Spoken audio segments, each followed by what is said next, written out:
Oh, hello everyone. Sorry about that. I was having issues. Welcome to this four-way Super Mario Odyssey tournament match. I'm Zelnus, and I'm here with Lori.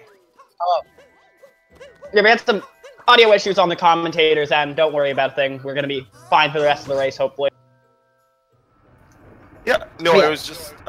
yeah, I use a slightly weird way of routing all my audio through different devices. So... So,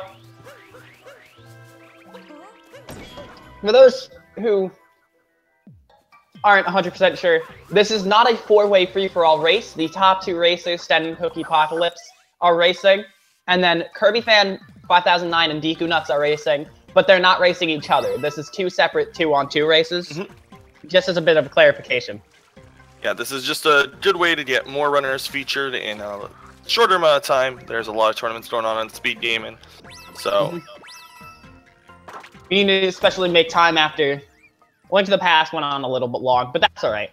Yep. All of these runners have a relatively good cap kingdom. Coming up to Hopper here. Somebody trying the opposite way of doing it, where you get less coins, probably.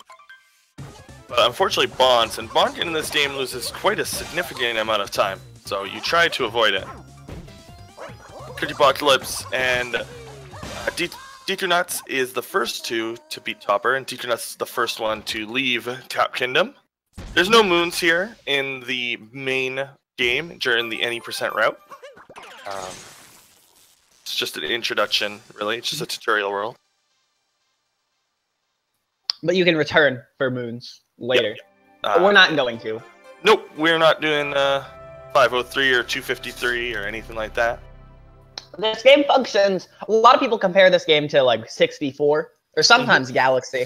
I think this game's more like Sunshine than anything, in the way that we're not going to be collecting just a set amount of moons. We have to collect a certain amount from each level. Yep. So, the routing you're going to see here isn't going to be just a ton of moons in early game levels. You're going to see the bare minimum amount of moons that you can from each zone or kingdom. It's the reason why the game isn't defined by its moon count for the most part. It's defined by like the goal, because there's no... The moon count is like secondary to how the objectives are actually done. Like any % is actually just beat the game, and that just doesn't require a set amount of moons technically. And also the final boss doesn't drop a moon, so... Yeah. If we were to call this 124 moons, then it would end when we got the, it would end at Mecha Brutal, so. If you're being pedantic. But here it is, here's the actually, like, first difficult jump in the game. Like, difficult jump that you kind of have to do in the speedrun. There are other ones you could do earlier. That's, it's basically this giant sequence break. You skip an entire cutscene moon, you skip, like, huge platforming section, a 2D section. But it requires a really stupid jump here. See, Cookie got it first try. Deekunutz gets it a little bit after. Kirbyfan just got it, and Sten's about to go for it. And you can tell Deekunutz, like, didn't even look like he got there, but the window to get that is really dumb. And I've seen runners bonk. Sorry, I've seen runners bonk and then fall into the cutscene trigger still. So. Yeah, one thing that many people, including myself, get fooled by when they first start learning this game is that there's a ledge to the left of the boss fight arena that you think you'd want to land on. But actually, the cutscene trigger in the first kind of semicircle of the boss arena is insanely generous.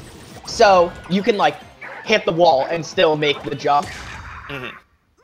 But that leads you to this fight against Madam Brood, which Cookie did amazing, Deekunutz just finished, did pretty well, and Kirbyfan also finished. Was a pretty good fight for basically everyone. Yeah, everyone's doing okay. Kirbyfan actually caught up on Deekunutz's fight. Deekunutz made a few mistakes in the fight, so has made up a bit of time there. He entered this world... Kirbyfan did a little bit of faster dinosaur jump.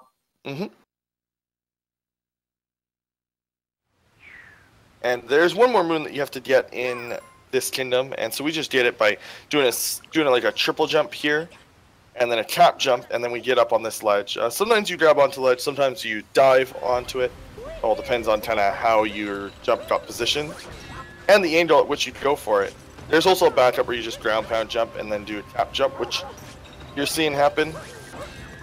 There's lots of backups actually to this game because ground pound jumps are really good.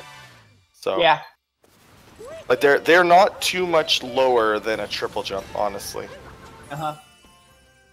So Cookie and soon to be Deekunutz and Kirbyfan, and also pretty soon Sten, because he's just about to finish up this level, are going to the next level of the game, which is Sand Kingdom.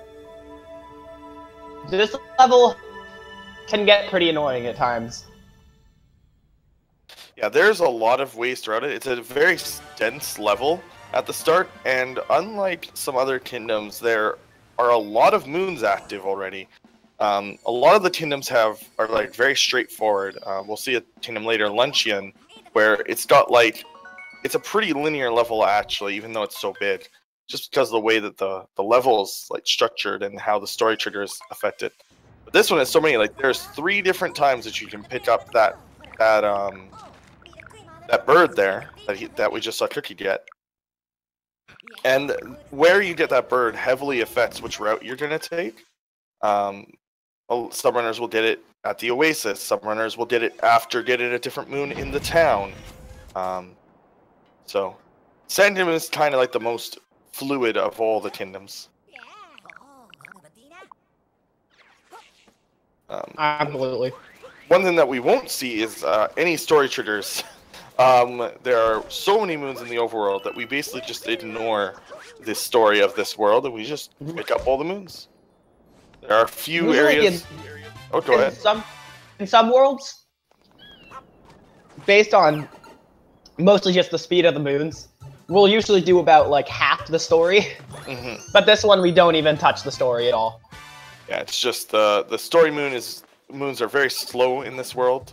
You have to basically weigh, because the story moons are multi-moons, which are 3 moons. So you have to weigh the time you spend getting the 3 moons compared to getting 3 other moons, and it just happens that it's just much faster. Okay, so Cookiepocalypse is having an amazing pyramid section. So one of the major things you need to do is you need to manipulate that missile, the bullet bill, because you need it to get a moon here. And to manipulate it, you need to make sure that it doesn't like circle in and hit anything. So there is some ways that you can do that by just like jumping over, making it spin around. And Cookiepocalypse is basically having a flawless sand right now. I might have to double check, but if I recall, I know he has a really good 90% time, but I believe Cookiepocalypse has world record in either 250 or dark side or darker side. I think one of those two. So he's a very skilled runner of this game.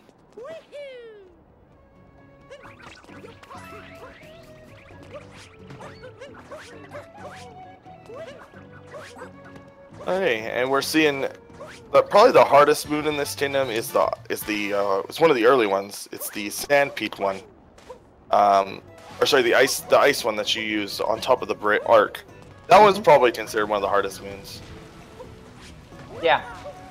The other one being the pillar, although not everybody might go for that. We might see somebody here go for one of the older strats that don't use the lone pillar. Yeah.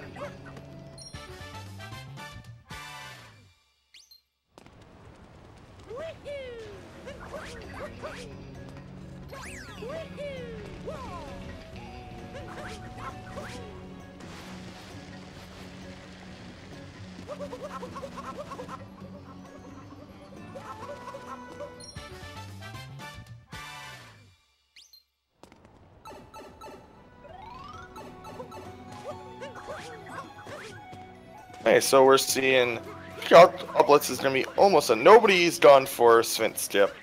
But I've only seen that once in the tournament. And I think that Deekunutz is going for an older strat here, because he didn't get Lone Pillar. and he grabbed that checkpoint there. So this is an older route. Yeah, he's going to be doing, probably after Jaxie ruins Cactus, the mound with the birds and the music notes. Mm-hmm. Yeah. Sten going into the Sphinx Oh, no! a little bit of a...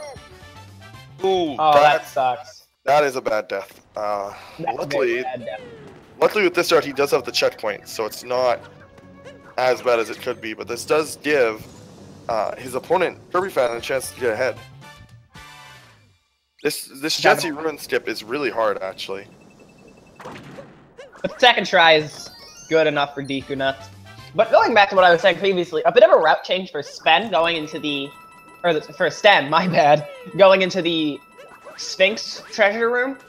He already has enough coins to buy both moons in this route that we're going to go to the shop for. So, he won't have to worry about coin count like some of the other runners may have to worry about if they don't do their coin routing correctly. The big thing is you need to go to Seaside first when you have the option between Seaside and Snow if you don't get the Sphinx. Or you don't do some other weird routing. Sten up there, first try. That looked really sketchy. I didn't think you would get that. No, me too. I was like, oh, this doesn't look right. But no, he did. There are definitely plenty of ways to go about this game. This game was left to be very open, so that you could, just jump in, go grab 1 or 2 moons, put back, close down your switch again. It's kind of like one of the designs of this. So we're gonna see. Oh, there we go. That was a really good way to get back up here by Cookiepocalypse. So this actually has quite a few sequence breaks. You already saw one there, which is getting ahead of that. And you basically skip an underwater section and get into the main area of Seaside. Cappy even has a line when you do that, so it's at quite a few of the steps actually. Sometimes Cappy will just mention something when you hit it. So one unintended, well, probably not unintended, but one kind of fancy one that we're going to do momentarily with this cheap cheat on Cookiepocalypse's side is really cool. And it's kind of why this is one of the fastest kingdoms, because we don't have to do like 2 long sections that don't involve any moons.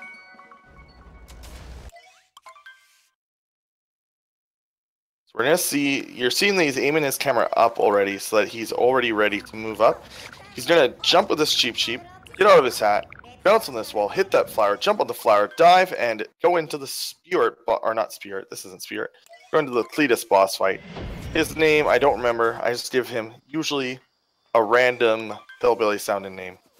This fight is actually the hardest boss fight, probably, other than Mecha Brutal. But Cookiepocalypse making it look easy.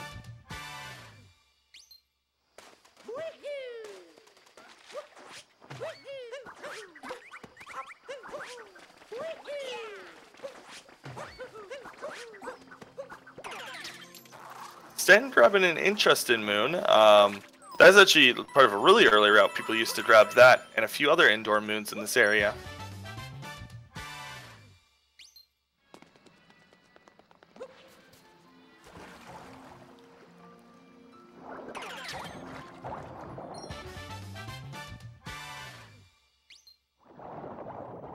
Oh, it looks like he just did because he missed a moon.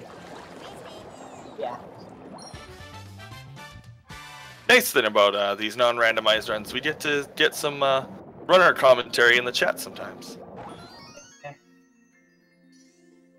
Is the run already finished, or how are you writing? They're just writing during cutscenes. There's like quite a few cutscenes. People can multitask. Okay, so we're seeing Deekunutz being the second into this boss fight.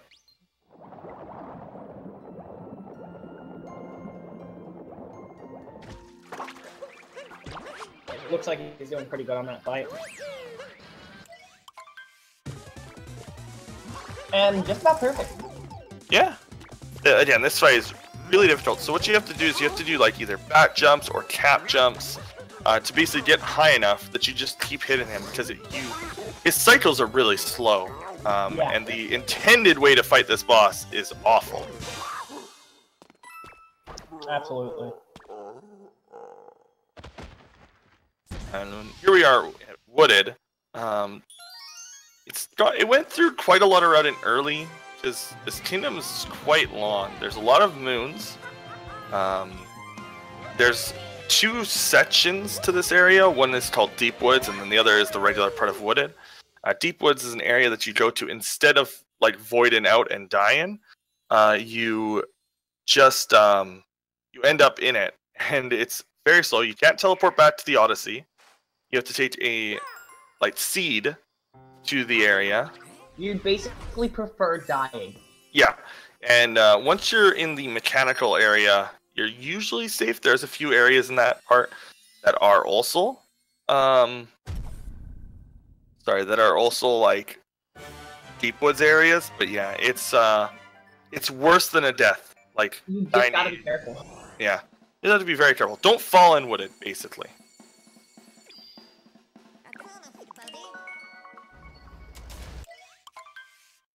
Also, you get to be an onion in this world, which is cool. I love the onions.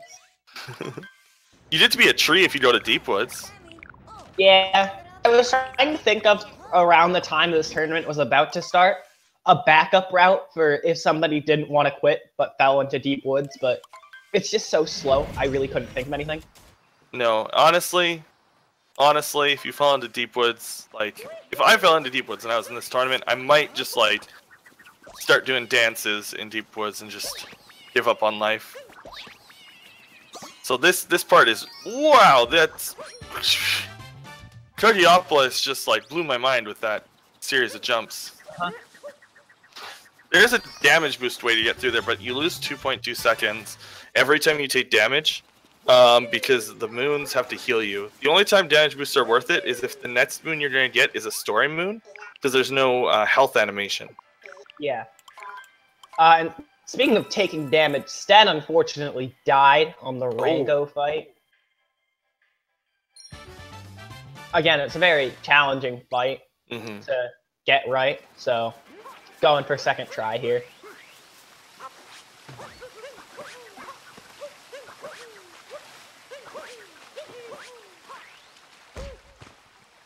Dang, Cookiepocalypse. So there's a story moon there that you get from the piranha plant, but you skip it because it's a cutscene, and it's actually slower to like get this moon after that.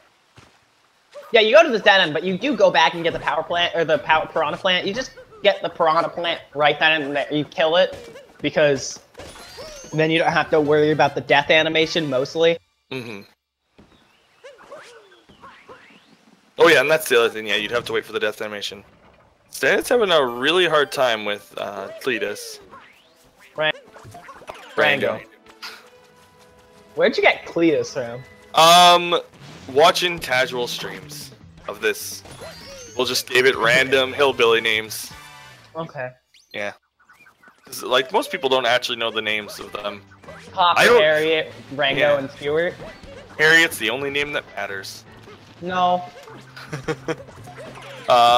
Where are they even set in game?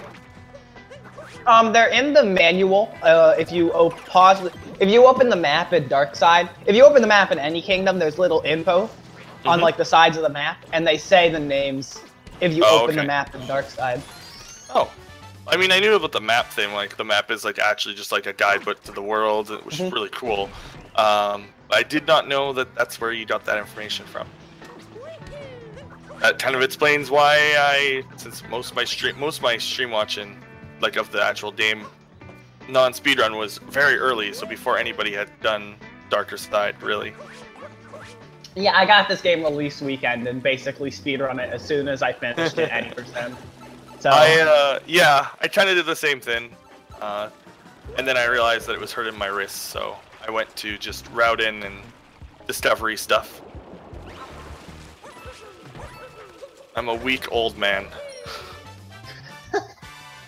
And this is Spewart, which is by far the worst name they could have given this. Get out? No, the pun is too bad. Harriet's a good pun. Harriet's an actual name. It sounds like Harriet, but what about Stewart? Have you ever heard? Do you know anybody with the name Stewart? I do. I know people named Stewart, not Spewart. It's a pun. I know, it's a bad one. I'm gonna fight you on this till the day I die. Harriet's a great pun though, because it's that's actually a name you pronounce. But we're gonna be moving on from this and from Wooded on Cookiepocalypse's side. He is significantly ahead of anybody in this race. Definitely. The bottom one are actually synced, basically. Yeah. They're making different errors here and there, but ooh, almost fell there. That would have been really bad. That's a risky like way to speed up. You can roll on like that top part and gain speed. But you like 99% of the time end up almost dying. Yeah. It's a common thing to see people practice. Actually, this kingdom in general is a common thing to see people practice. Also, every once in a while, that fire bro will like completely mess you up. We're seeing both of these runners take the safe strat, which is good because neither of them are losing time to not doing it.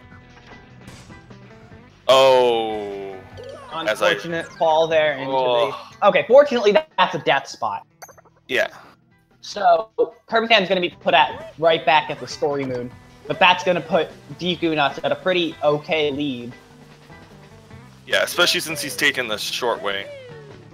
Like this skip here is like really difficult, and we saw Cookiepocalypse make it look like nothing. Like he's been making the entire game look like, honestly. Look at this Bowser fight. Yeah, so Bowser. Oh, and he's even doing the damage boost strat for Bowser, which can cause that to happen where you fail it and. I don't even know how this strat works, but me neither. I see it done, but unfortunately, you fail it too many times. You have to actually. Oh, giving his opponent, giving his opponent time to catch up. And Sten's making good work of the flooded pipeway as well. Until that end part, unfortunately. Yeah, that's unfortunate.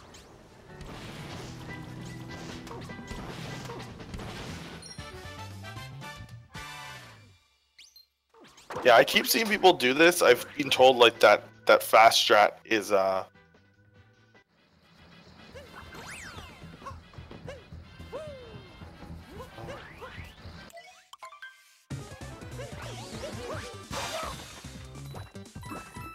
So, as Deekunutz finishes up Spewert, Kirbyfan is entering Spewert. This is close on their side. Yeah, there's still just a boss fight apart, which is not too bad. Like, there's a lot of endgame stuff that can mess runners up.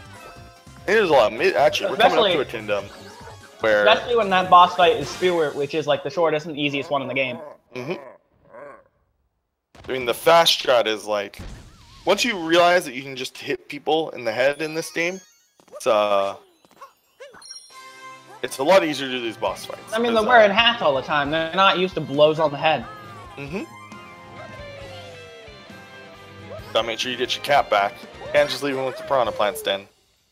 There you go.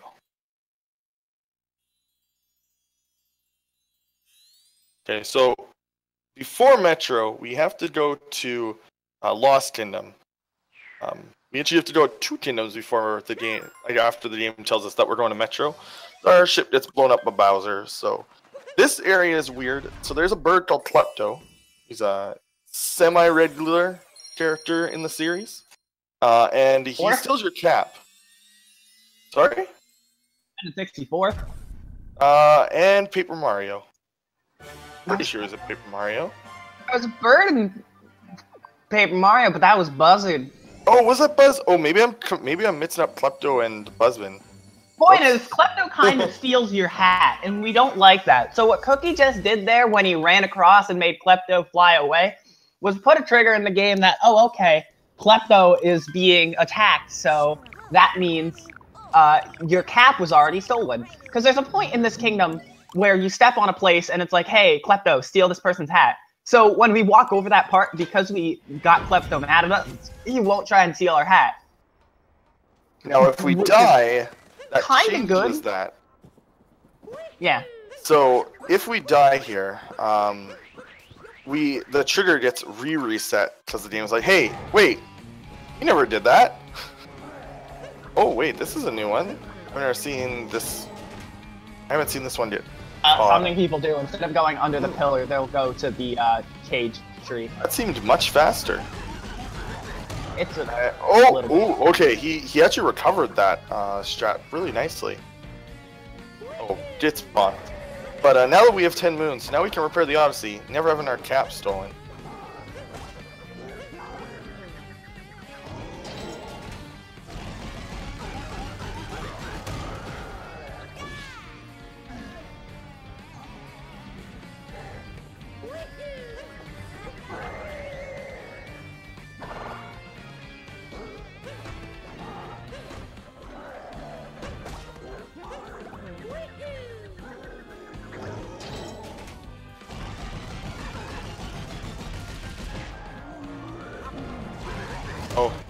Sten having a little bit of issues with the fight. We're gonna see if Deekunutz is going to do the tree strat.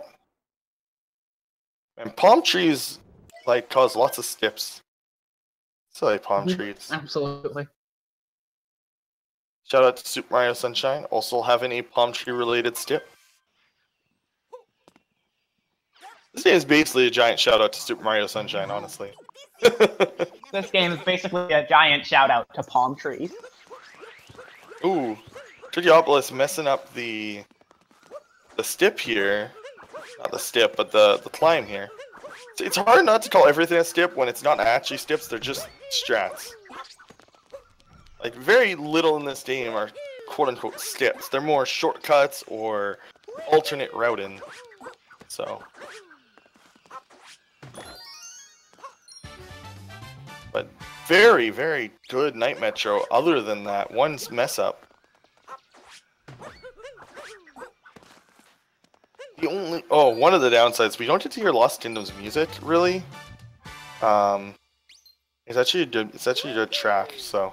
If we don't trigger Klepto, it's just musicless for a while, and then we get the Klepto music, so...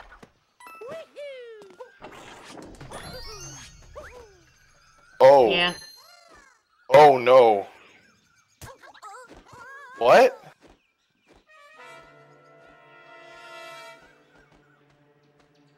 I don't even know what happened there. Did you get teleported back to where your hat gets originally stolen too? I wasn't able to see what happened because I was having a little bit of internet problems, but wherever you go, if you activate the hat trigger, you'll be teleported back to that point where you're intended to have it stolen originally. Wow. There's more than just that cutscene area where you can get your hat stolen, but it'll always warp you to that cutscene. That's, that was unfortunate. So yeah, what happened is he was going for that moon on the pillar there, and he ground pounded. But he missed the propeller right here. He ground pounded there and missed the pillar and triggered the cutscene.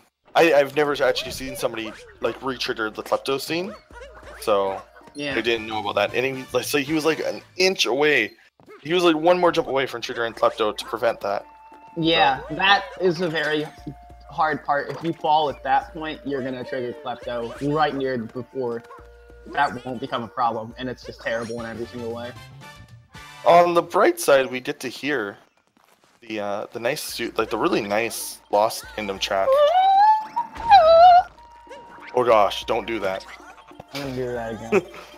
So, Cookie probably, I was not paying attention to Cookie fighting Mecha Wiggler, but that boss is kind of notorious because he has like a cycle, 2-cycle that you can get. And I'm not sure if Cookie got it because I was not very paying attention. But Sten's gonna finish up the Bowser fight here and head on to Lost.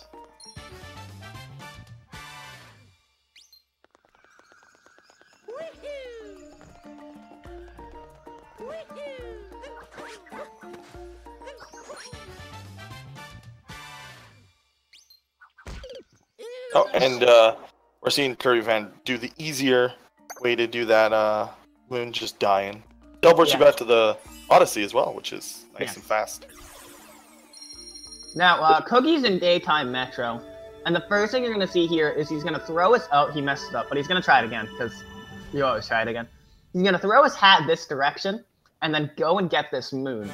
Because as soon as he gets it, he's going to use motion controls to get Cappy to home in on the electric pole, and avoid, 4 seconds of walking. It's a pretty neat strat, if you ask me. Oh, he's having the controls in this. So this moon is awful, even with this dip. So we're gonna try to get this moon. It's programmed to like work with any part of Mario, and you can like. Yeah, he's just gonna give up on it. Unfortunately, we didn't get to see it work. Yeah, the scooter clip is a magical thing. Yeah, it's pretty weird and doesn't always work. Still a nice RC car, though. Yeah.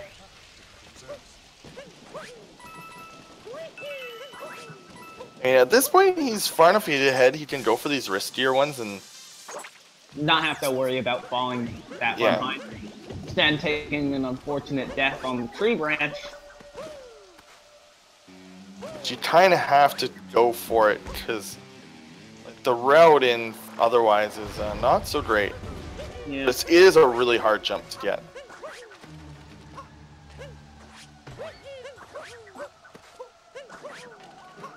And that looks good. Yeah, that was good. Kirbyfan doing a safe strat I've never seen before.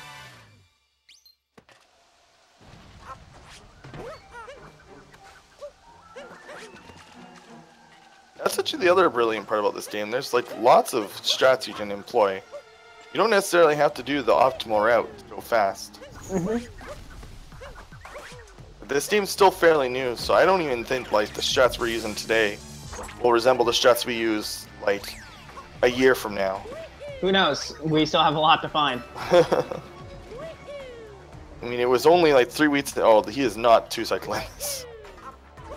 Oh, wow! Sometime I honestly think that there's RNG to Mecha Riddler's state, like how long he's gonna before he goes back in. Because I've seen him like go back in way shorter than that. Metro is actually a really cool kingdom because like you do a lot of cool looking jumps that are actually not too difficult. So it looks impressive basically no matter who does it. And there are a lot of safe strats as well, which we're seeing Kirbyfan employ, and we may see Deekunutz do as well.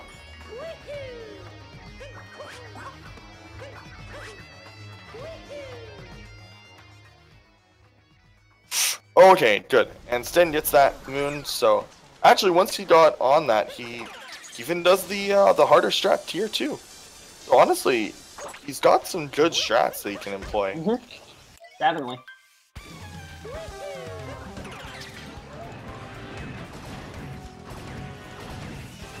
Oh wow, really fast first cycle there.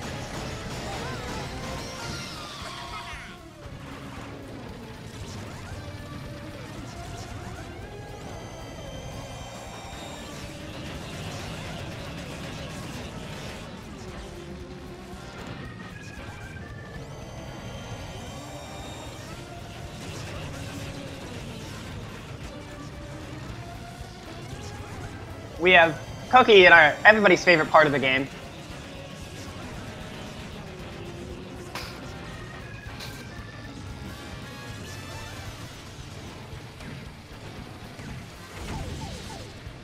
Okay, so we're coming up to a fairly popular moon. Barely. Barely.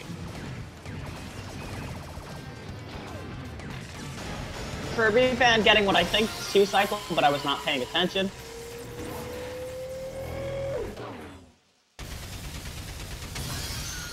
OTEP.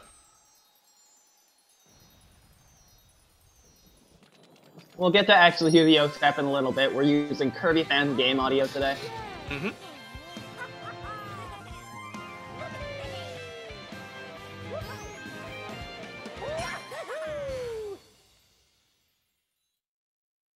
What is OTEP? OTEP is life.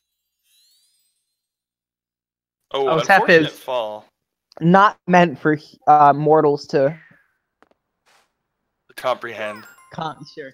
We'll Only truly chill bassists can understand the OTEP. Oh, that was not where you wanted to throw your hat, unfortunately. Sorry, go ahead. Dogs with hats might be able to comprehend. Maybe. Kirbyfan setting up, and it looks like successful on that hat throw I mentioned earlier. Yep. For people who don't know what's happening there, the motion control that was referenced earlier is a motion control with, oh, that took a while for him to get the cart started. That was weird. The cart kind of just sucks. Yeah. When you shake your controller, it actually extends your hat by a little bit and will heat seat onto something. So that's what we use there. That was some weird but cool movement from Kirbyfan. Deekunutz is still about like 3 or 4 moons ahead. Also, I forgot to point out bench friends. Wow, I'm wondering. I'm hoping that there's no controller issues for Kirbyfan because he's like kind of stalled in a few places. I really hope that doesn't become an issue. I once did a race where my Joy-Con battery died in Seaside. Ooh. I know that somebody in the tournament was saying that they've had some controller issues from their Pro controllers, so hopefully there isn't some weird issue with Pro controllers. Joy-Cons for life. Nintendo's warranty policy will cost them a lot of money if that's true. Oh, Cookiepocalypse having a little bit of issue in this cave. It's actually pretty precise. You're not really intended to do this moon without a gushy or gusher.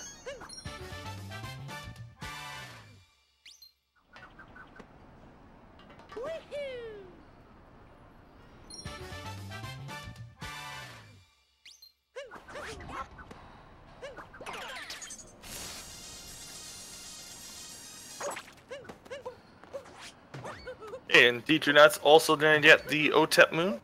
And we're seeing Sten about to start the Becca Riddler fight. Cookiepocalypse in Seaside first, because he didn't get the Sphinx. This is actually like the biggest time difference between any percent and World Peace, which is the any percent route that instead of getting the moons as fast as possible, gets the moons as fast as possible while also grabbing all multi-moons in the world. It's not just that, it's just making sure you finish the story of... Right, yeah. It is, this world is slow and has an atrocious boss fight.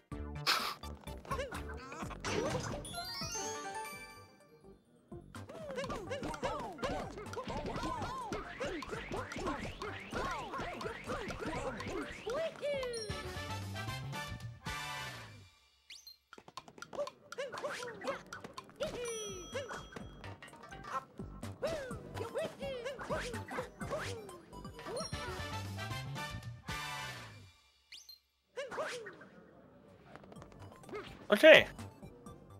Looks like we are coming close to being done, and there's just one more moon in Seaside. Our restream is not as clear as your guys' is. So. Yeah, Sorry? That's exactly all I have to say about that situation. Yeah, no, for maximum not delay, we don't have the highest quality, so some stuff can be hard to see. Yeah, I was correct. We are almost done. Deekunutz in Seaside. Well, now we have Kirbyfan. We have the pure audio, so... Please get your Pi OTEPs or your speed gaming OTEPs. Whatever you got. Filthy peasant OTEPs.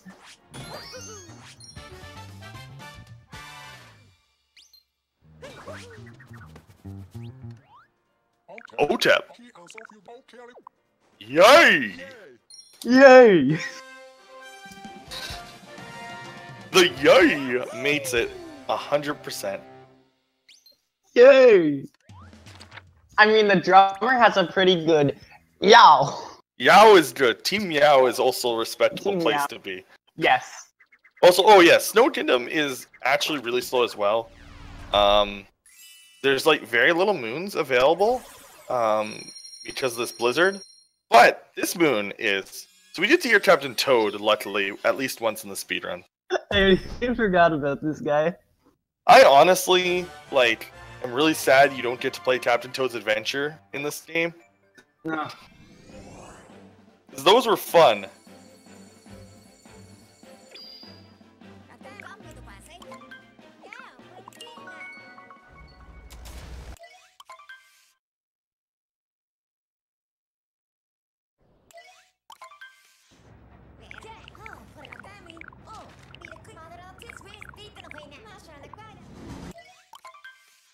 The thing about Snow is that a lot of the, like, half of the moons you get in Snow are devoted to being in these, like, trials. Yeah. So it's a bit weird because there's only 2 moons in those trials. Yeah, and there's just like you complete this world even casually well before you like are done in the story. Like feels like just like Cappy's like, yeah, we could totally go to the Odyssey, and you're like, aren't I supposed to like finish the world? Yeah, Cappy. Well, the thing is, Cappy is, along with Peach, Cappy's like crown friend is also kidnapped. So Cappy kind of like rushes you as soon as you have 20 moons, or as soon as you have however many moons you need to kind of get out. Yeah, his sister is kind of like being held hostage, so feels bad for him. So it's you got 2 people looking for someone. Mario doesn't seem as concerned about, you know, getting there.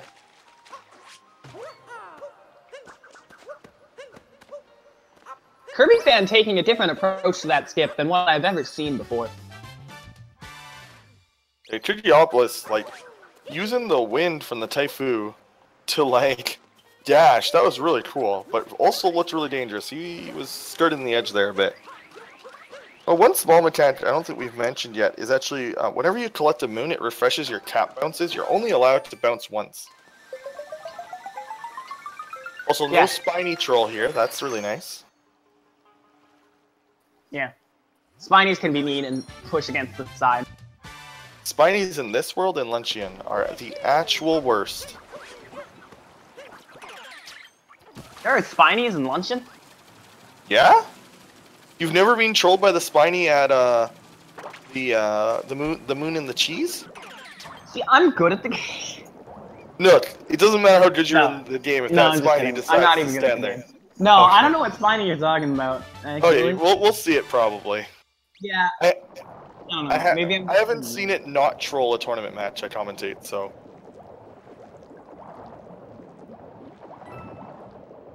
Also, this moon is actually like kind of like sketchy. Because you have exactly enough Goombas in that area to like do this moon.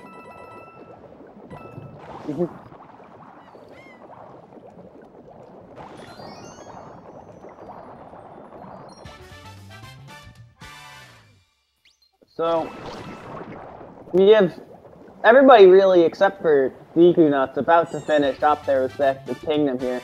We have Sten starting to do the musician end portion of, what's it called? Metro? Yeah. Snow, Cookie heading to the last moon in Snow, and Kirby heading to the last moon in Seaside. But Deekunutz is just right beginning that middle portion of Snow, so we're gonna see a lot of kingdom advances, including our next kingdom from Cookie.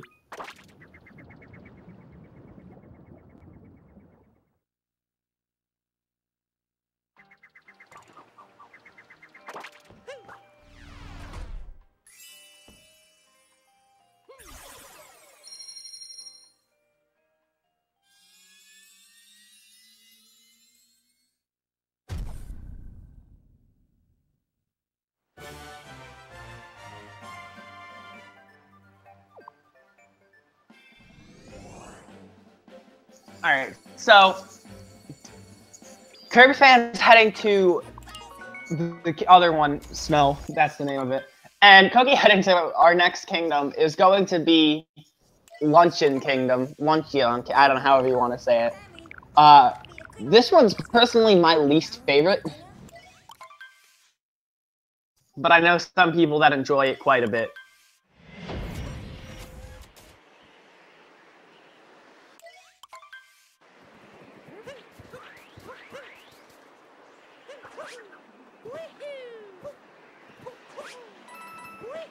Okay. Yeah, no, so this world is like a lot of people's like it's either you love it or you hate it. It's actually a really unique take on a lava world. Like it being like hot, I think soup or whatever. It's not actually lava, but has fireballs still. It's Pepto-Bismol. No. My interpretation is it's like really hot, like frosting. Like if you've ever played Club Penguin, the pizza mini game had like the dessert option, and the hot sauce was a pink frosting. So I always interpret it as some sort of frosting. Oh, see, Club Penguin is very helpful in your everyday life. I'm actually too old to have played Club Penguin. That was not. You never are. No, I definitely was, because the game, the equivalent for that was for me was Neopets, when it was still popular. So still is. My Club Penguin is Neopets. Yeah, sounds reasonable. I never really played Club Penguin actually. I was more of a Toontown person. Also, classic RuneScape. Like, I mean, also, the one where Stewart is dead. No more of him. He's gone again. This is a good thing. Also, standing on the ledge to talk to these guys. Good meme, because it's magically just teleports you down.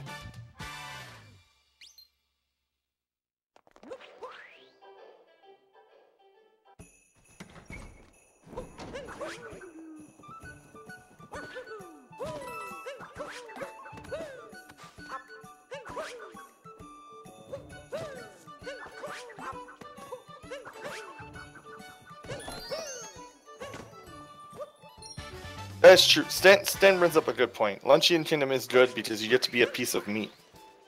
No.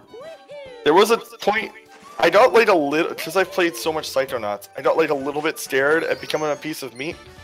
Oh gosh. I won't spoil anything if you haven't played Psychonauts, but go play Psychonauts, and then come back and realize that if you called Mario Galaxy the best platformer ever when it was out, that you missed Psychonauts.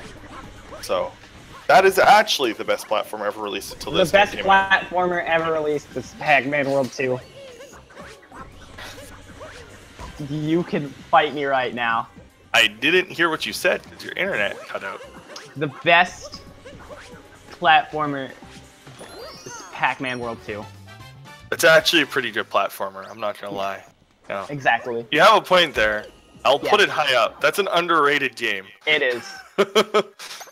It is a Mario 64 ripoff through and through, but it's still a good game. No, it is not. Fight me. So, we have Deekunutz headed to luncheon. I'm just gonna keep talking about the game because I don't want to talk to you anymore. God. Alright, so it looks like Cookie is heading to fork flicking. There's two major route divergences that people will take that seem to both be rather acceptable, and those would be the fork flicking room and the lava bubble room. We'll probably see in a four-way race at least one person go for lava bubble, but Cookie makes very good work of fork flicking. Yeah. Fork flicking actually turned out to be faster, even though it originally was not. But like, you have to be fast to make it fast. You have to be good at it, and it's actually like some of the it's very motion control-y because you have to do upward throws, you have to do quite a bit. So it's actually only faster if you're good. But you can just take it as a few seconds slower of a safer route. Yeah. The fireball room I think looks cooler. I think like when you do that room perfectly, it's a cooler route, but it's all opinion. I think both routes look really good.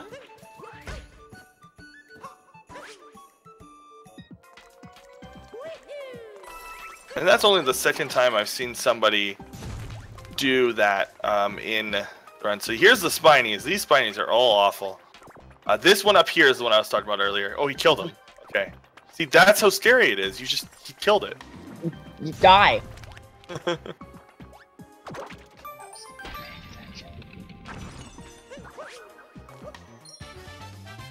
So, Deekunutz taking down Spirit as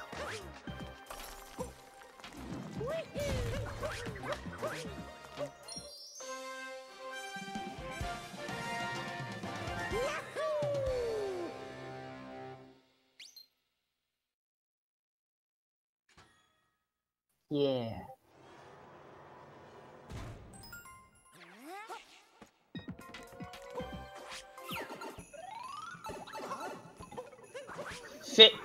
Fable Raw, the normal 90% route is, depending on your skill level, usually from what we've seen in this tournament, we've seen times between 110 and 130. You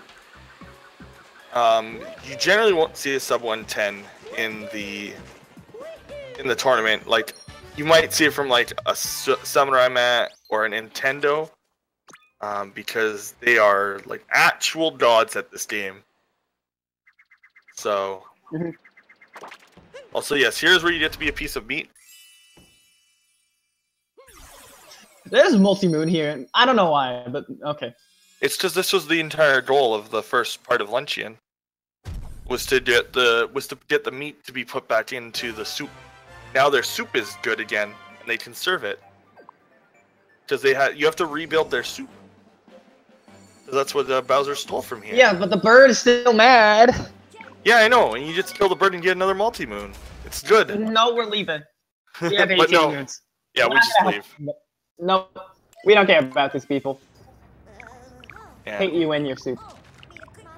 Without their soup, they can't sell their soup, and now they have no more money. That's actually the plot. They're all gonna go bankrupt because Zane Greedon likes when you say the word soup. So just say soup more. Me? Like when I say soup? I think so. I mean, it's a nice word. I can't wait until they get to hear me say the next boss's name. They'll love it. Every time I commentate, this becomes a thing. Soup. Oh, go ahead. Soup. Soup.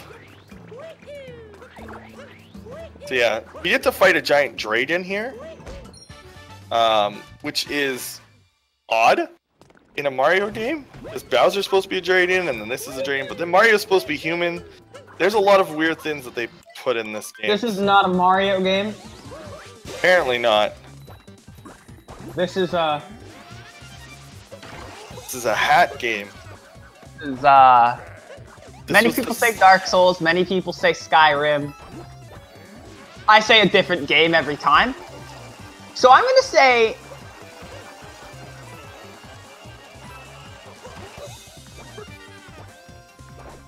I don't know what Cookiepocalypse is doing there.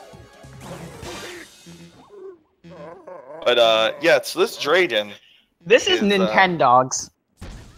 Oh. I don't know. I was gonna go ahead and say, Scalebound? Okay. RIP Scalebound, by the way. And the game looked so fun.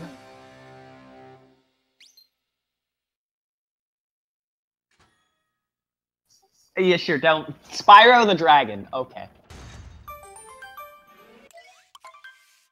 Dragon's Dogma? I haven't actually played that game yet. But yeah, this boss fight's really boring, if you can't tell. There's like literally nothing to really talk about. Like he shoots laser beams, you dodge discs, jump on his head. Like, it's so boring. Cookiepocalypse is just like showing off.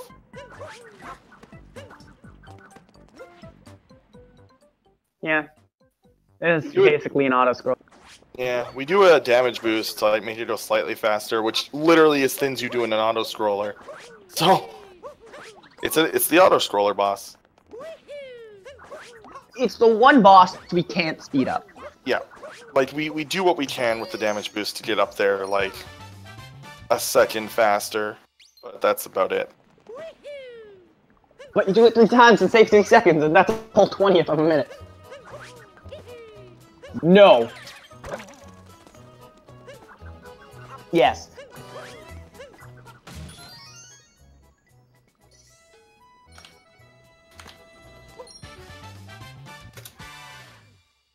Some of my favorite music in the game in this lunch in town, and you only hear it for about 30 seconds.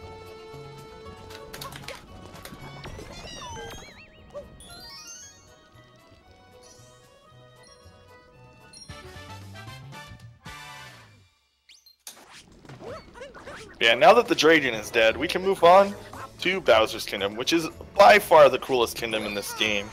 Please. What? How do you not like the music and like it's such a cool like spin. Although, like, it doesn't really make sense since they made Bowser look like an Italian mafia boss in a wedding outfit, and then gave him the Japanese world, but I'll take it still. Luncheon is the Italian world. It's true.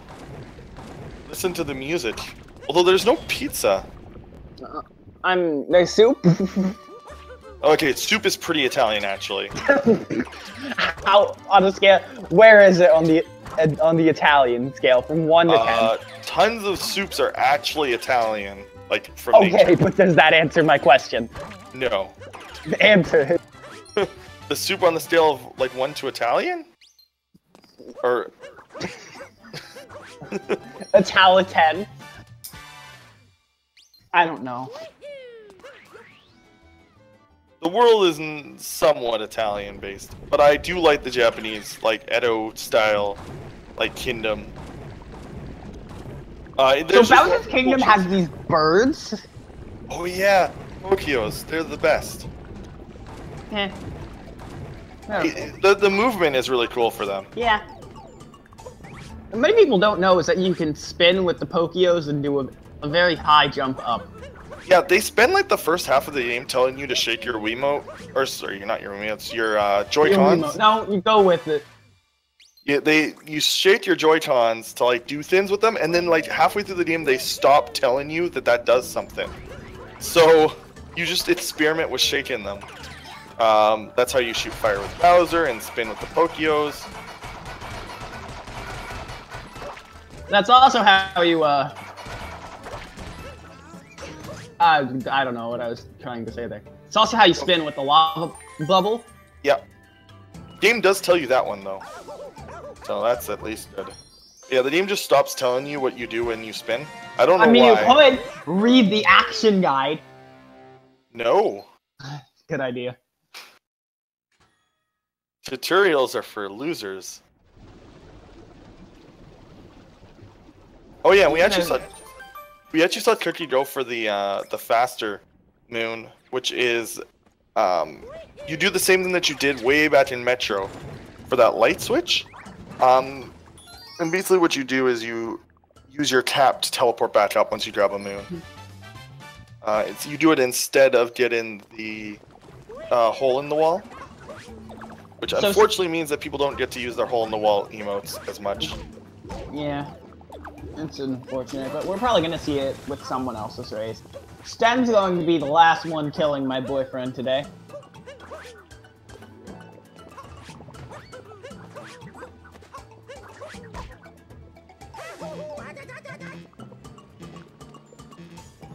There he goes.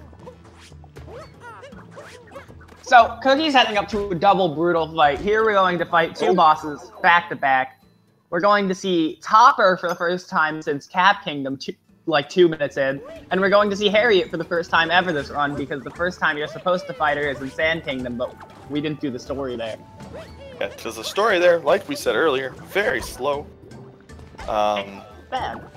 Harriet is also a slow, like, fight. But kind of easy.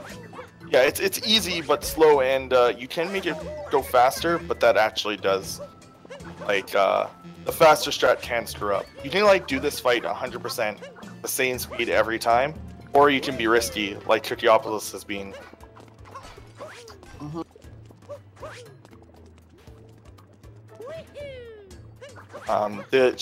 You actually also tried to manipulate her movement a lot.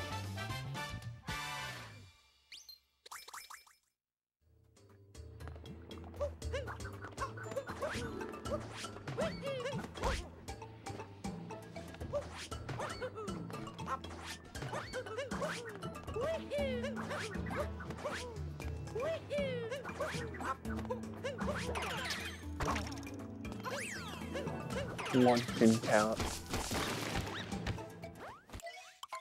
So now Kirbyfan's doing some high quality meat bouncing. Okay.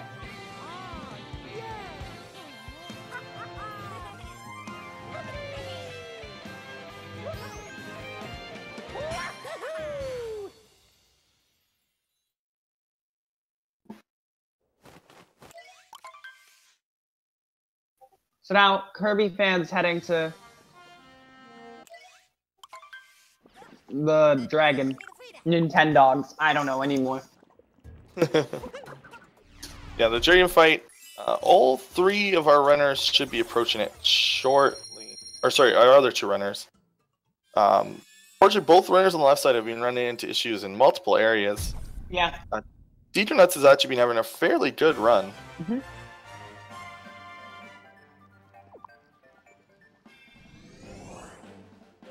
Deekunutz is, or sorry, Cookiepocalypse is in the final ascent of this area, which is the main courtyard. Yep. You need this Pokio to do the final part of the climb. Oh, whoa, that was unfortunate. And Cookiepocalypse is doing a strategy I had never seen before for that area. That was really interesting. Fast? Yeah, he like went underneath, grabbed the ledge. Yeah.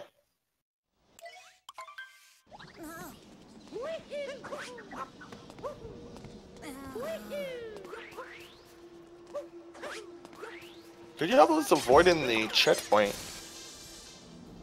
Don't die. Yeah, pretty much. Pretty nice birdless though. So the Mecha Brood is everybody's least favorite boss. Because it kind of sucks. Well, you got a strat called it's really fun. There. Yeah, but you're wrong about everything. So Cookie got a strat there called Birdless, where you can climb up the mech without using the Pokio to destroy the leg, and it's faster because you don't need to use a Pokio to destroy the leg. Staying on top of the Brutal, you can skip having to do annoying things, and that's nice. Yeah, this fight is really slow, casually, but it's still kind of fun. And the boss music is actually pretty good too. Yeah. It gives you a very panicked feel throughout the whole thing. Yeah, but we'll be hearing that when Kirbyfan gets there. That was a pretty good Mecha Brood fight from... There are specific ways that you can speed that up. Like, you can do a lot of risky things in that fight to make it go fast. Yeah, but like, you're an idiot if you do some of that usually. Some of them, yeah. The ones where like you're trying to hit it while moving, but the way that Mecha Brood works is like, he'll move without you. This is not... We're not playing Galaxy where things have like gravity mechanics holding you down. So. Yeah.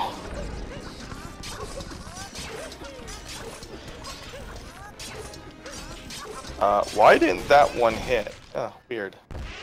I don't know. Hole in the wall.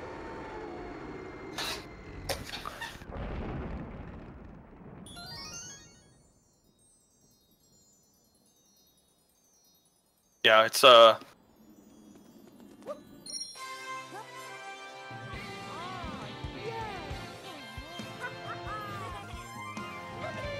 Good job. Let's finish in this world fairly quickly. Yeah, I think the fastest time in a race is Samurai Man. Knowing him, probably. Yeah, and it was a 107. And unfortunately, I think it was against the lowest seed in the groups. The race made the other player look like not as great as they could have. Like, unfortunately, when you're playing against like Samurai Man, you're gonna lose. Not as good because he is amazing. At video games in general, actually, he's really good at randomizer too. At Link to the Past. He plays that? Yeah, he does. He was in the secondary tournament. I want to get into that.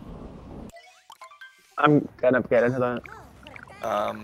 He's also just good at like Link to the Past. I think he plays glitched categories of Link to the Past. So.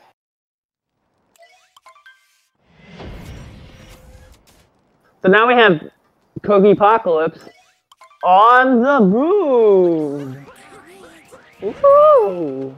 The moon has lower gravity. Okay. Oh yeah. Thank you for your time. And as correctly called out by most people who saw the moon gravity on the first day, people are like, yeah, this is gonna get broken within a week. Turns out it took no longer than 48 hours. Yep. Shout out to the people. Yeah, shoutouts to people trying to find ways to like get past this stupid cave. So there's a cave that we passed, And there's the Sphinx right here, and we do a ground pound here.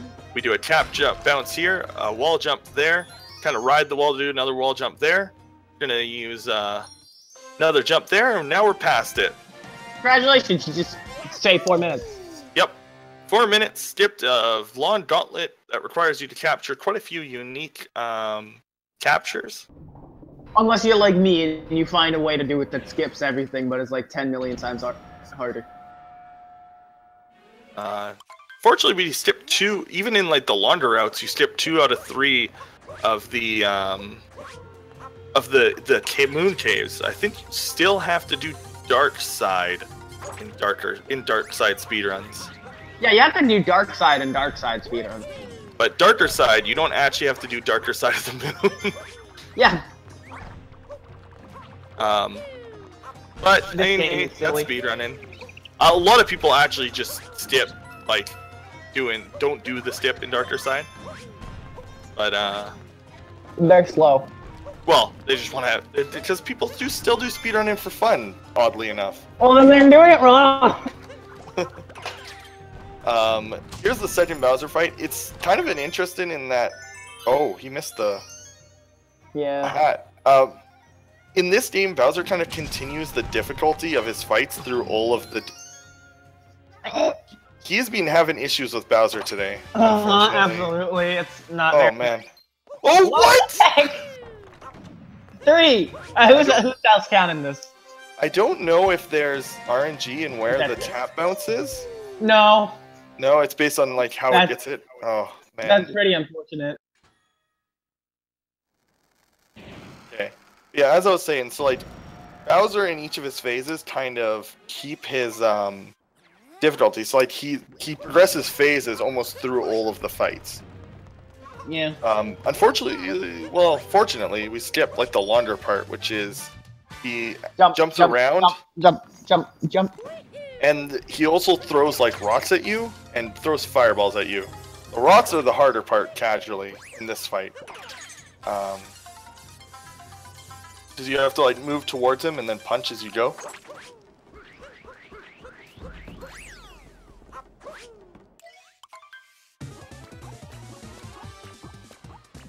Deekunutz going for the thingy. Mm-hmm. And now we're in the final section of the game, which is Honeyloom Ridge. It's the Honeyloom Ridge escape. Yeah. There's some anime in here or something. Yeah, there's a very unexpected scene. Like there's anime. This whole area is just out of nowhere. This whole area is anime. I don't know who thought of this section. Kind of like. Well, actually, I think I know. It was probably this part was probably designed heavily by the guys from Xenoblade, because those guys are like part of Nintendo's like backup development team. I know they did most of the work actually on the Breath of the Wild overworld. Yeah. Oh. Okay, he gets it. Up there, because he has some kind of problem that makes him think it's worth doing that in a race setting. Well, it's once you did it down. I mean, it's not that hard, but he did lose all the time he was supposed to save. So he didn't die though. That's good. Yeah, dying there is bad. So it's bad. Yeah, deaths in this area always send you back to the beginning of this area, no matter where you die. Mm-hmm. Including in anime. We don't get to hear the music yet, but Kirbyfan, go fast. Kirbyfan has had some unfortunate issues. So the strategy here is we want to shoot as many fireballs at that right pillar as possible, and then do the left side like rotation through here. So we want to go counterclockwise. The reason why is that when you trigger the final like pillar to fall, it causes the area to like have a bunch of parts of it collapse, and it makes it a lot longer to walk around it. So we do this, and then we want to throw one fireball there. Now the other part that makes this hard is that some of the blocks instantly disappear when you break that pillar, as you can see there. And if you're on any of those ones that instantly fall down, you die. Like, you can't recover because there's nothing to jump off of. So that we've seen actually a few runners die at the very end of this sequence. And we are hearing the final part of the final Bowser Kingdom song. Cookiepocalypse finishes with an official SRL time of 1 hour, 11 minutes, and 7 seconds. Which is an extremely good time. This used to be like considered like the wow, this is the godlike time, and now we're like 5 minutes ahead of it, which it's still a really good time. It's just no more like, and sub 110 wasn't even like, or 110 wasn't even like in people's minds a month ago. Yeah. Doing a very safe climb for Kirby fan. Cookiepocalypse is not going to be coming in for an interview, unfortunately. Oh. So, yeah, we'll hopefully be having one soon. Deekunutz is here at the Moon Kingdom.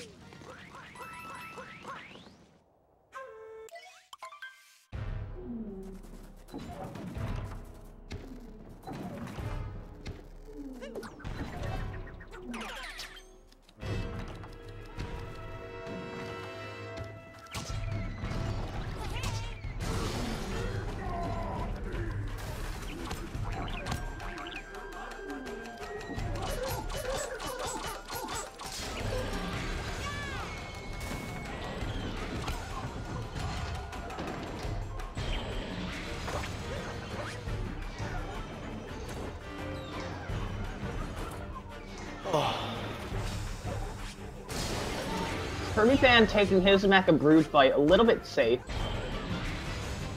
It was fine. He messed that up. So he's gonna lose a little bit of time, but it's whatever.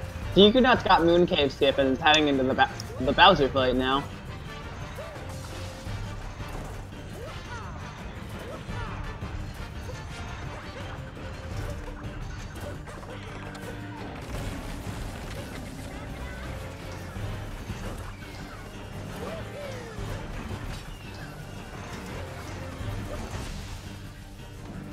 Cookiepocalypse is honestly one of the like actually top runners of this game right now.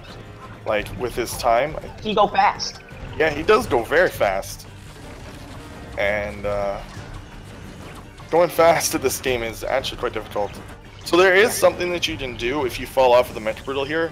His vents come out when he stops moving. You can climb those with the Pokio. Yeah. This doesn't happen on the first hit, only the one after. Yeah. But you can still go fast. Oh wow, he got back on there on the first tap bounce both times. Yeah, because he's right up against the wall. There we go. That's the fight. Kirbyfan's now headed to the moon.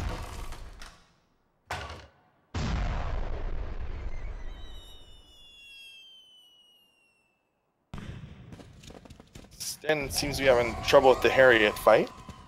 Yeah.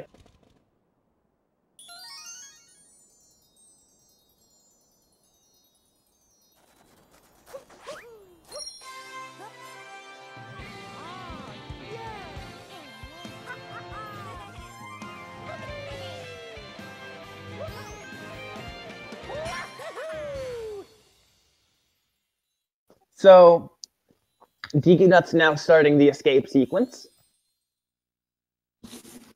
There's still places to die in this area, but I don't know if he could die. He could actually die enough that that Kirbyfan caught up. That would be insanely unfortunate if that was the case. I saw it happen in a race, which is why I don't count anyone out who's yeah, that's fair. Who's still on Mecha Brutal even. Basically, what happens usually is the runner gets tilted into the right into darker side of the moon, basically. Kind of gets lost. So yeah, this could be a great equalizer if Deekunutz gets a bit tilted, maybe attempts 2D shortcut a bit too much. I don't know if he'll go for it at this pace. I think definitely would be good to just skip it out. Yeah, he destroyed the block.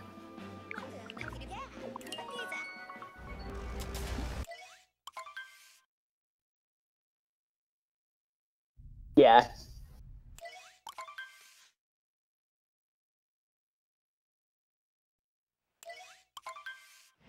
Yeah, they made sure that you couldn't actually skip that 2D section. Yeah. In before a year from now, we actually skip 2D section. I want people to call it 2D shortcut when that happens. If we ever actually skip it, it's gonna be called 2D shortcut. Oh no, not that. No, get out. So, Deekunutz is now watching some anime. Yep. What's your favorite anime in chat?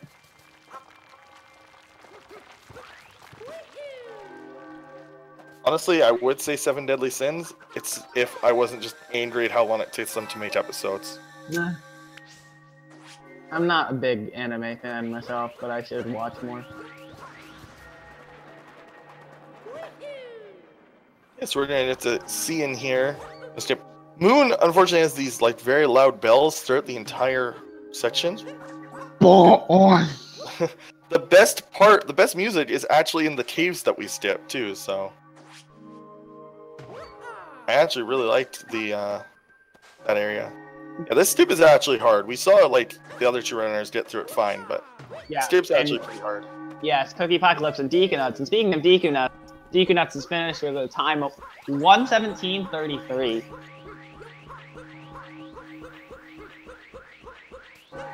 We have one runner going into the Bowser fight, and the other going into the Mecha Brutal fight. So, both of the separate races have already had their winners. Now both of these are playing to finish at this rate. Sten going for Birdless and getting it, which is pretty nice. Ooh. Gets very lucky by landing on that part of the Mecha Brutal, but he falls down. I just gotta wait for a bird to pop out, and it is random. And now he's gotta wait. The amount of cannonballs before a bird is not random. Oh, I was told. Okay. No. Whoever told you that is a big fat liar. Oh, he missed. He forgot which one he had done. No, I think he just. I don't know. I think that was the right one to ground pound. He just missed it. Was it? Okay. Yeah, I saw Rango there. He was just a bit too far. Oh, okay. It looked like he did the wrong side. No. There it is. Okay. There's top one guy, which is what most people do. Because if you miss it slightly, you end up on those little. Oh no. If I was Sten, I'd find a heart right now. Yeah. Good call. Oh, jeez. Oh, Jesus. Oh, goodness. He's trying to do that hard, and the Metro Brutal's just like. Got it.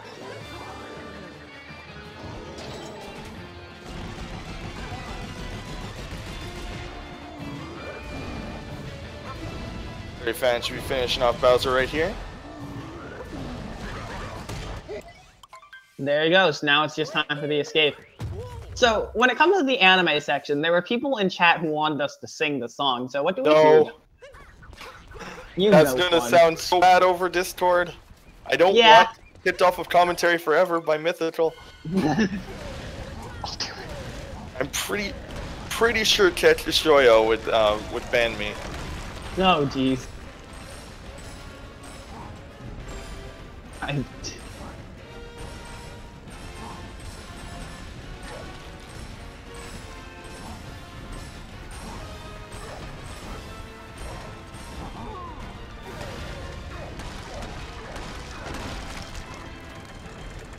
No, I keep sending to anime music to my own stream, where I won't be removed forever from some place.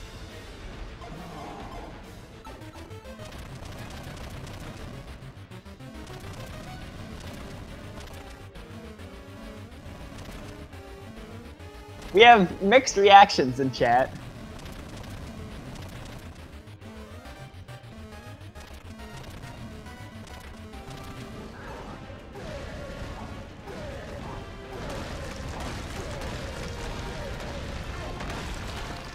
Okay, so we're almost through. Got through 2D. Fine.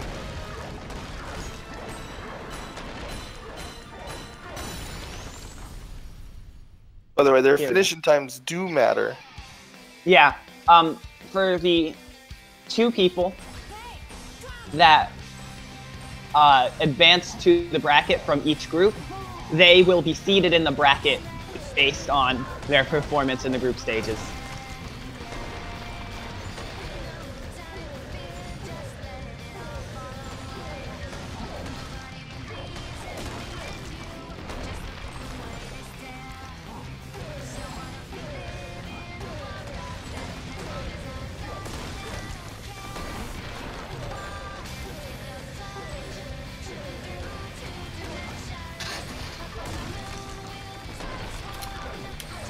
Lead the way.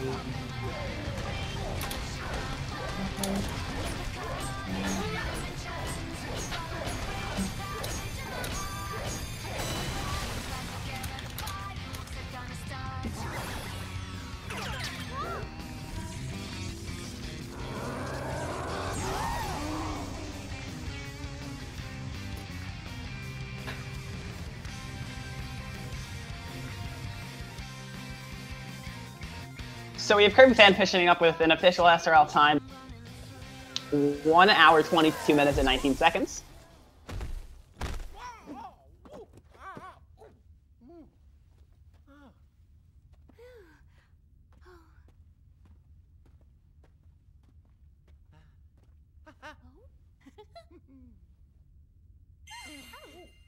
So now we just have Sten left, who's currently having a little bit of a problem with Mecha Brutal, but hopefully we'll get through it.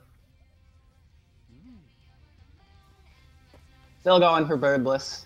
I think he's absolutely crazy for still doing it. And still getting it, too. That's even crazier.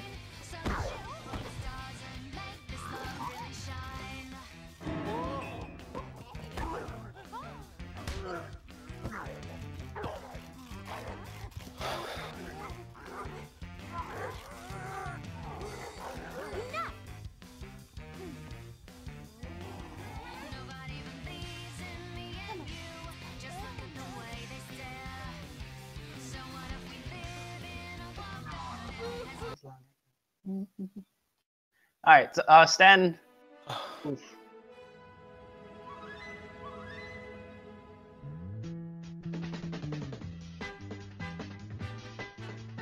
Getting stuck under a platform there. That can happen and it's not very fun.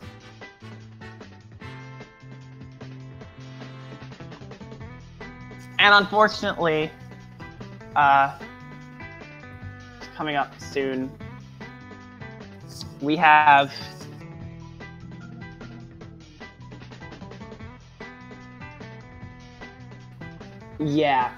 that death happened, and that led to, in IRC, a forfeit from Sten. So.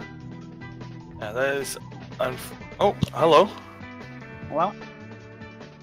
I'm here. Oh, my Discord's frozen. Okay. Oh. Yeah. So I can't see that I'm actually talking, but I am heard, so that's good. Yeah, it looks like that is it for all of our runners. I don't know what else is on the schedule for speed gaming. Just gonna bring it up. Oh, I'm not feeling so great. You can actually use that link to see both the speed gaming schedule as well as the Super Mario Odyssey schedule. Looks like we have Zelda 2 Old Keys and Mega Man coming up shortly. Mega Man will be on this channel in like 2 minutes. Like right now. Yeah, so that's why we're signing out. Pokemon Crystal is finishing up. There's gonna be Mega Man X, Mega Man 1, and then the 2 LTTP Rando dailies. And then that's it for today. Keep in mind that that Christmas Eve and Christmas Day, I don't think there's gonna be many, if any. I think, yes, we're not going to have any restreams. Yeah, well, there might be. There's some people like me who can both restream and have no life, so. I believe, yeah, there are no restreams planned for, like, the 24th and 25th, so. Yep, there will be a hiatus, as well as Christmas, or as well as New Year's Eve, so keep that in mind. But you can still drop in, because we'll be playing vodcasts of previous races. Yes, there will be a Christmas special for vodcasts, which is going to be cool. But yeah, have a wonderful day, everyone. We'll pass it on to the Menrenettes runners since everything's been slightly running behind today. Thanks to Madness and Trin Shuffler. Yeah, but we have Mega Man X coming up if you want to stay tuned on Speed Gaming, so... Have a wonderful day. I can't disconnect from Discord. Nice. Oh, now I can. Nope. Somebody will Make have sure to give our runners a follow. They put on a great show for us today.